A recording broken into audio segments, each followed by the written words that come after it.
Bienvenue à la classe. This is Technique Tips with RMJ Studios, a virtual dance studio. Today, we'll be picking right up where we left off with the Eurocentric posture text, so if you didn't catch the last video, then be sure to check it out. Now, let's get straight into it. Taking it into your spine, make sure that you keep your push and pull up the entire time that you're dancing.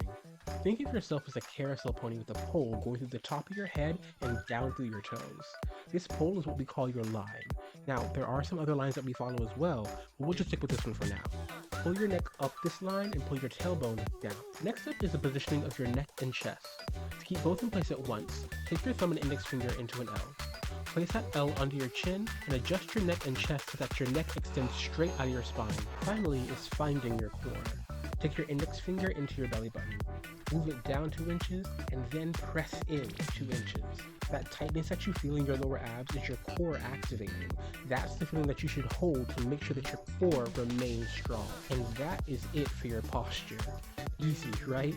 Now, keep practicing with all of these tips in mind. I know it's a lot to think about, but the more you practice it, the more natural it will become. By maintaining your balance, core strength, and line, you will remain strong in your posture.